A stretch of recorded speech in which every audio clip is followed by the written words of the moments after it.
life, when the Holy Spirit comes in, He starts to do a work, an unseen work inside of our hearts that changes us.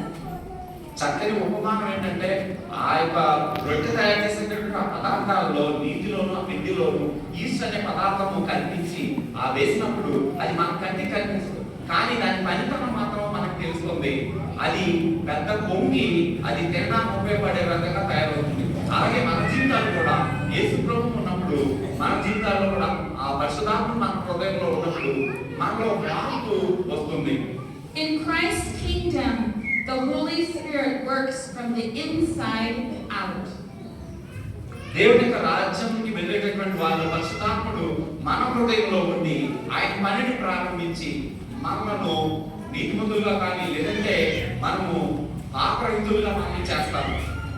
The Holy Spirit's work is secret, silent, steady, transformative. పరిశుద్ధాత్ముడు అందరికీ కంట కాదు, ఎందుకంటే ఆయన చాలా నమ్రతగాను మనము శాంతి సమాధానాలతో ఉండేటటువంటి వారిగాను మనం చేసి మనము దేవుని రాజ్యానికి యోగ్యులుగా తీర్చిదిద్దుతుంది పరిశుద్ధాత్మ దేవుడు. We cannot see the Holy Spirit, but we can see the effects of the Holy Spirit in our life. పరిశుద్ధాత్మ దేవుడు మనకి కంటికి కనిపించడం మనం చూడలేము, కానీ ఆయన పనులను ప్రతి ఒక్కరి జీవితంలో మనం చూడగలుగుతాం. మన నడతంతా కూడా పరిశుద్ధాత్మ దేవుడు ఆ పనితనాన్ని మనం ఇతరులకు కనిపించే విధంగా చేస్తాం. Now we'll move to step number 3. మూడవ అడుగుకు మెట్టుకు వెళ్దాం. We now have to take that dough and put it in the oven. Put it in the place of heat. మనము ఆ పిండిలో నీళ్ళతో చేసాము, దాంట్లో ఈస్ట్ అనేది వేసాము, ఒక రూపాన్ని చేసాము, ఒక రొట్టెకి చేసాము, దాన్ని ఏం చేస్తాం, అలా వేడి చేయాలి కదా. ఆ వేడి చేసినప్పుడు You know, heat is important. If the bread does not go in the oven, it is not edible. అయితే ఇది ఆ వేడి చేయకుండా అంటే కాల్చకుండా దాన్ని వేడి తగలకుండా అది తినడానికి పనికిరాదు. Before it goes in the oven, it's just dough, not edible dough. మనం ఓవెన్లో అనేటువంటి దాన్ని ఆ ఉష్ణం కలిగినటువంటి మిషన్లో పెడతారు కదా, లేదంటే కాలుస్తారు, పెనం మీద వేస్తాం. ఇది వేసినప్పుడు పెనం మీద వేయకుండా అది కాలి పొంగదు, పెనం మీద వేసినప్పుడు అది తినడానికి పనికి రాదు. See, the leavening has made the bread stretch. All of the gluten strands have stretched, and it's in a state of being expanded. But if you took your thumb and you poked it, it would just implode. నువ్వు దాన్ని పెద్దదిగా చేసి పక్కన పెట్టినట్టయితే అది ఏమీ పొంగదు. దాన్ని ఎప్పుడైతే పెనం మీద పెడతావో లేదంటే దాన్ని నిప్పుల మీద కాల్స్తావో అది పొంగుతుంది. అది దాని సైజు రూపం అంతా కూడా మారిపోతుంది. If you poke it, it will completely collapse. అంతేకాదు దాన్ని అది పొంగినప్పుడు దానికి మనం కొట్టినట్లయితే అది ఏమవుతుంది, పూరి మీద చిరిగితే అది ఎలా అడిగిపోతుంది, అలా కూడా అడిగిపోవచ్చు. So you put it in the oven because in the heat, the protein of gluten denatures. It changes that gluten from, it basically stabilizes that and makes it so it doesn't change anymore. దానికి ఎప్పుడైతే వేడి తగిలి ఆ పెనం మీద ఉన్నప్పుడు అది ఉబ్బుతుందో లేదంటే పొంగుతుందో, ఆ పొంగిన తర్వాత అది తినడానికి వస్తుంది, అది మనం అనువుగా ఉంటుంది. Have you ever wondered why it is that you and I face difficulties in our life? అయితే మన జీవితంలో ఎందుకు శ్రమలు వేదనలు ఇవన్నీ కూడా వస్తున్నాయి ఎప్పుడైనా ఆలోచించారా? Have you ever felt that some of the struggles you're facing is like you are being in an oven? The heat is tremendous and you feel the pain. ఇప్పుడు మనము ఈ శ్రమలు వేదనలు ఇవన్నీ కూడా మనం పడుతూ ఉన్నాం కదా, అలాగే ఆ రొట్టెను కాల్చుతున్నప్పుడు ఆ రొట్టె కూడా ఆ వేడిని తట్టుకుంది, ఆ పెనం మీద కాలింది, ఇవన్నీ కూడా మన జీవితానికి సాదృశ్యంగా ఉన్నాయి, మన పడే శ్రమలకు సాదృశ్యంగా ఉన్నాయి. Part of that is the way God grows us, matures us, and takes us to a place of stability with Him in relationship.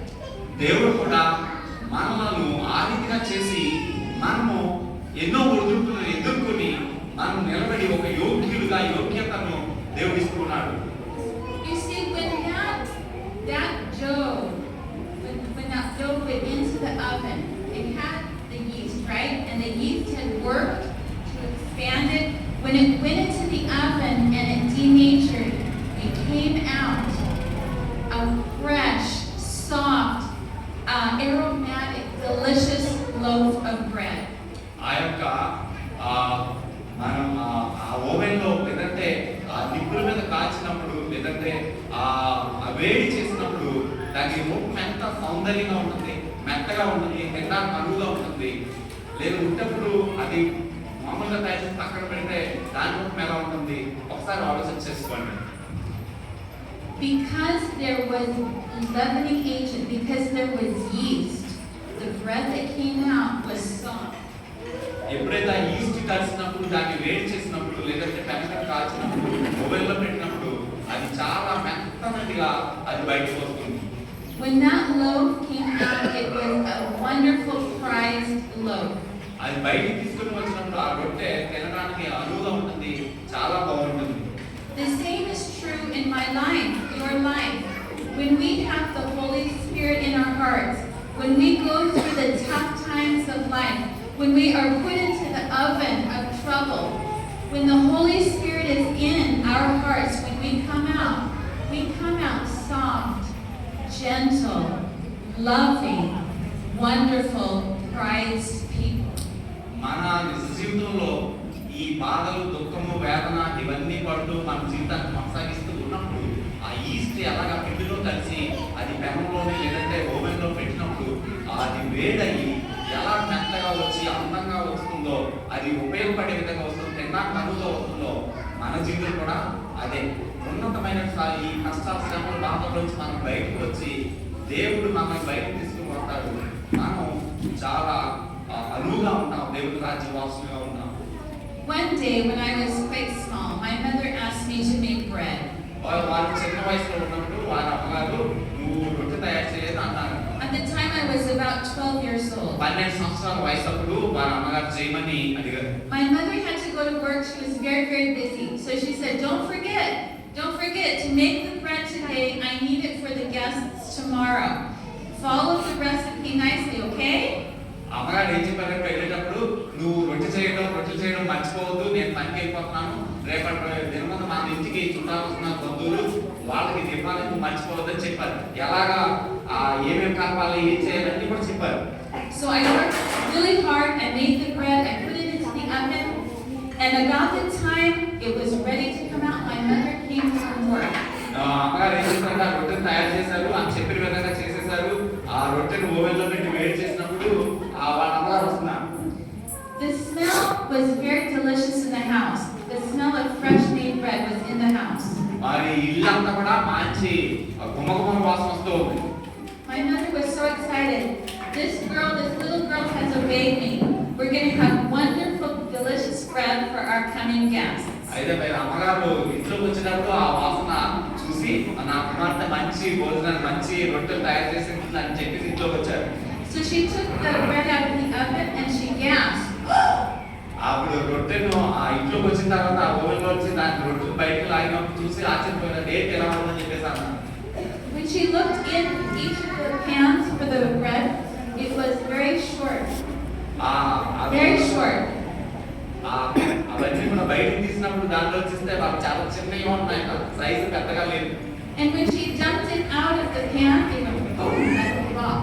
అది ఎలా ఉన్నాయంటే ఆ పెనంలో నుంచి తీసినప్పుడు బయటకు తీస్తే రాళ్ళ ఉన్నాయి, అది గట్టి పడిపోయాడు. You tell me, what did I do wrong? You tell me. నువ్వు ఏం చేసావో చెప్పు అని చెప్పేసి ఎక్కడ పొరపాటు చేసావో చెప్పమన్నా. I forgot the yeast. అన్ని చేశారు కానీ ఆ ఈస్ట్ అనే దాన్ని కలపడం మానేశారు. You see, bread that goes into the oven.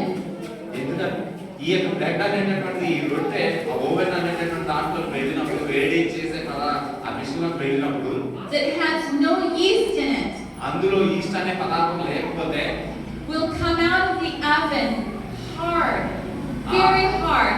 You can break your